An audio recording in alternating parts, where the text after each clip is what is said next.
welcome back to another episode of Halftimes and Harmonies, where today we're going to be going into a thing called the transfer portal. Now, the transfer portal has really become really prominent in the NCAA landscape for literally every sport, and we've seen successes like Joe Burrow and Angel Reese, and there have been failures as well, and there are other successes that I just can't think of at the top of my head. And it has changed the landscape of college athletics for the better and for the worse. So we're going to be going through a few of those positives and negatives of the transfer portal. Now, I guess my stance on it is really interesting because, obviously, as the daughter of someone who is, I'm not going to say anti-transfer portal, but somebody who had to wait his turn and ended up thriving in the environment that he was because he was in because he waited his turn. I guess I've kind of seen I've seen the negatives of the transfer portal, but obviously, there are some positives as well, so we're going to go through that. But first, here's a few statistics about it. So it was created in 2018, so it's relatively new. But I think what's interesting is that there's 6,475 undergrad transfers in 2021, and those numbers were about the same in 2022 as well. So, as you can see, there are a lot of people transferring, and sometimes they don't even transfer out of the school that they're in, and sometimes they do transfer. But I think it's more of just like a threatening to leave or maybe they just come back. Who knows? But first we're going to start with a couple positives. So the positives, I guess, for the transfer portal are for athletes who are in a more toxic environment, for sure, to be able to get out and go to a better program, go to a better coach, and continue their athletic career in an environment that's probably better suited for them. And so that's a positive of the transfer portal that allows athletes to do that and play immediately, which leads into more playing time. The transfer portal does give athletes the oh my gosh, got a loud car out there.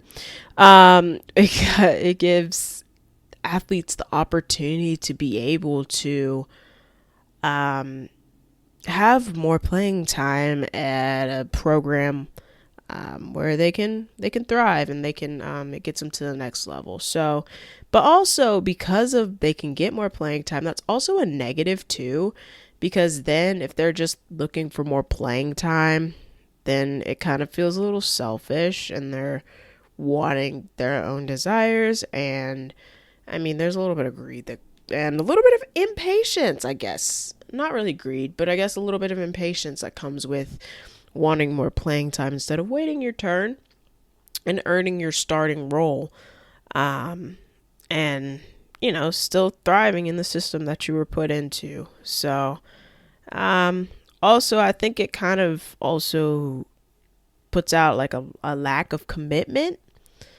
You're not committed to the program that you originally signed to and committed to. You're committed to that coach, but now all of a sudden you're I'm not playing as much, so let me get out of here and go somewhere where I can play more, instead of being patient, waiting your turn, and knowing that everything happens for a reason. And also I think it's having a pretty big effect on recruiting as well, because now recruits are probably wondering, is my spot going to be taken by somebody who's going to be transferring in, or am I coming to a program where I may or may not have a spot? So it's my scholarship might be taken by this new transfer and whatnot. But I don't know. And it's affected all the sports. I mean, football, basketball, baseball, softball, volleyball, soccer. It's definitely affected every single sport. And I think it can be for the better, but it also can be for the worse, but I'm not entirely sure. Um, I'm just giving my little outsider perspective on it. But I think overall it's provided an interesting landscape for sure, for college athletics. And yeah, so, but I do think there can be a little bit of negatives to it because um, you have coaches who are coming in from a new program and whatnot who are telling players that, okay, you should probably transfer out because you're kind of not wanted, I guess. And like, there's new players going to be coming in to transform this program for the better or whatnot. And we've seen it. I'm not going to name any names, but we've definitely seen that. But um, yeah. But who knows? We'll see how this transfer portal stuff shakes out. Um, But I do believe I'm more of a firm believer in kind of waiting your turn and earning your spot rather than trying to go somewhere else and get more playing time just kind of for yourself. But I think it provides more of a team mentality. Um, yeah, so we'll see what happens. But thank you guys for joining me for another episode of Halftimes and Harmonies.